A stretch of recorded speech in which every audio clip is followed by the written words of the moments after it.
Tere! Kas tahate teada, kuidas läks meie vaarikaistandusel 2024. aastal? Siis jääge Vesipapi Estancia kanalile.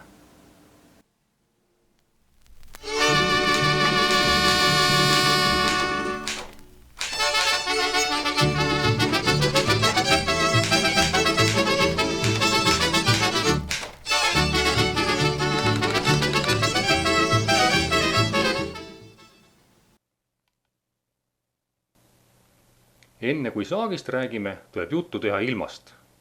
See on asi, mis istandust palju mõjutab, kuid mida eriti ise muuta ei saa.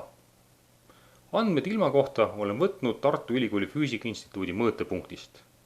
Need on küll täpsed, pika perioodi jooksul kogutud ja vabalt kättesaadavad, kuid kahjuks 10 kilomeetri kaugusel istandusest. Aga midagi paremat pole mul näidata, sest omal mul ilmajaama põllul ei ole. Kõigepealt temperatuurist. Graafikul on siniste tulpadega kujutatud viimase 20 aasta keskmine temperatuur kuude kaupa. Ja punane joon on 24. aasta mõõtmise tulemused. Kohe jaanuaris näeme olulist erinevust tavalise ja selle aasta temperatuuri vahel. See aasta oli -7,5 kraadi, kuigi harilikult on -4,1 kraadi.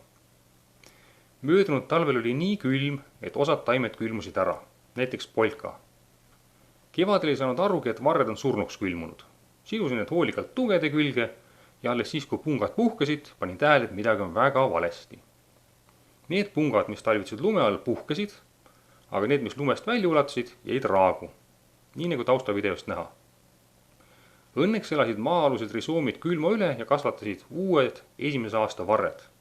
Nende pealt sai isegi sügisel veidi saaki. Aga vanad teise aasta varred olid täiesti kasutud.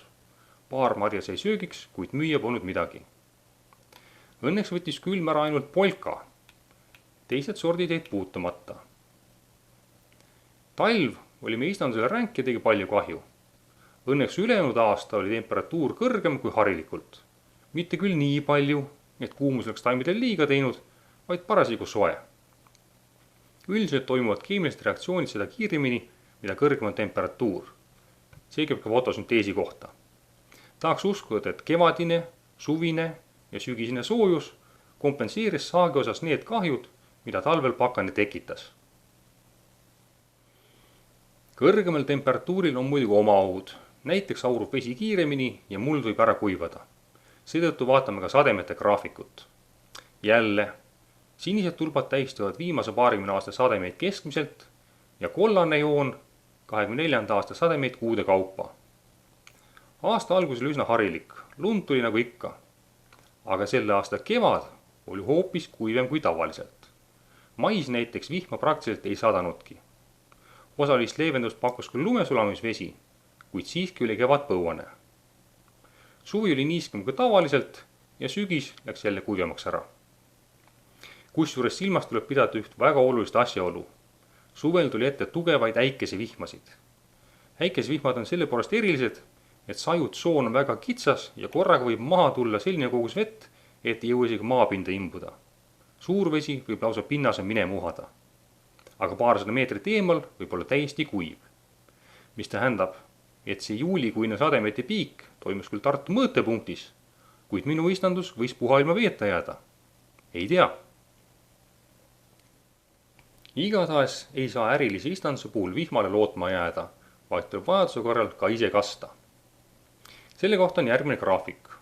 Kollane tähistab vihma ja punane kastmist. Nagu näete, siis tänu kastmisele polnud Vesipapi Estancias mingit põuda mais ja ka juunis said vaarikad parekoguse vett. Ülejäänud aasta me vett ei pumbanud, sest ilmajaama järgi tundus vihma piisavalt sadavat.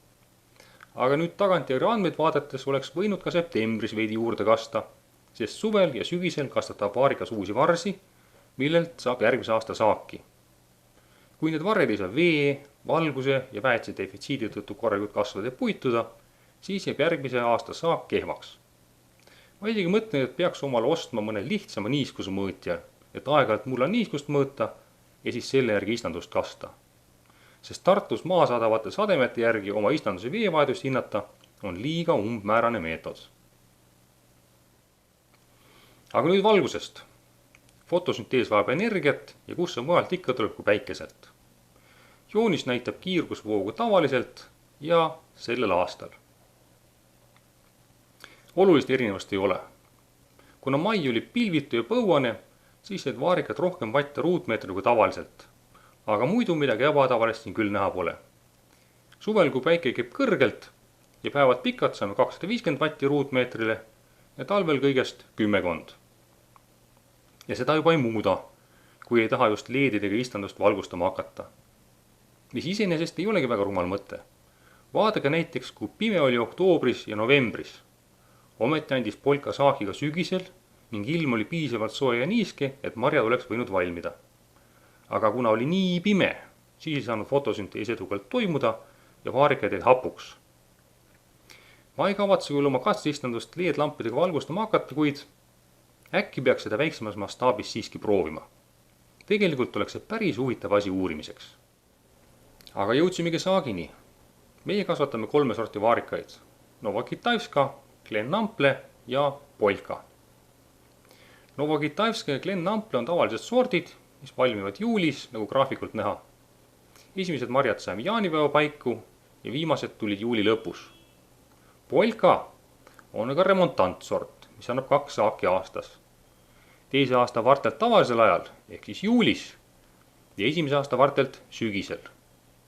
See aasta oli ka eriline, sest külm võttis teise aasta varred ära ja saaki saime ainult sügisel. Kanda hakkasid nad augusti lõpus ja saaki tuli küll novembri lõpuni, millal tulid miinuskraadid. Aga nagu juba öeldud, siis novembri marjad olid hapud, sest päikest praktiliselt polnud. Selle graafiku puhul tuleb aga tunnistada, et see ei näita mitte valminud marjade hulka, vaid nende marjade massi, mis õnnestus korjata. Probleem oli nimelt selles, et see aasta pidin ma terve suvi palgatööd tegema ega saanud muidu marju korjamas käia kui ainult nädalavahetustel. Sellest need saehambad ja järsud piigid graafikul. Eks me kutsusime kliente ise korjama ja neist oli palju abi, kuid ühistest jõupingutusest hoolimata läks siiski hulk vaarikaid halvaks ja pudenes maha. Sellest hoolimata saime see aasta rekordilise saagi. Graafikul on toodud saak kilogrammides 1 põõsa kohta. Sinine värv tähistab Polkat. Nagu arvatagi võib, jäi selle sordi saak kõige madalamaks, sest külm võttis ära teise aasta varred ning peamine suvine saak jäi ära. Ligikaudu 400 grammi tuli keskmiselt Glen Nample põõsalt ja rekord kuulub Novokitaevskale 900 grammi keskmiselt põõsalt. Ja nagu öeldud, osa marju jäi veel korjamata. Mida siis kokkuvõtteks öelda? Suurepärane aasta oli nii vaarikate, sõstarde, tikrite, metsmaasikate, viinamarjade, ploomide, õunte, pirnide ja isegi sarapuupähklite jaoks. Mõned tagasilöögid küll olid, näiteks õitsisid kirsid liiga vara, nii et polnud veel putukaid neid tolmendamas, ning astelpajud jäid õigel ajal võrkudega katmata ja linnud panid marjad nahka. Aga üldiselt oli väga saagikas ja hea aasta. Loorberitele muidugi puhkama jääda ei saa, sest on ka asju, mida saanuks paremini teha. Näiteks jäi osa saagist korjamata, sest see suvi pidin juulis palgatööd tegema. Samuti jäi töö tõttu hooletuse väetamine, kastmine, rohimine ja muu hooldamine. Eks edaspidi tuleb leida võimalusi nende kitsaskohtade leevendamiseks. Selline oli siis 2024. aasta Vesipapi Estancia jaoks.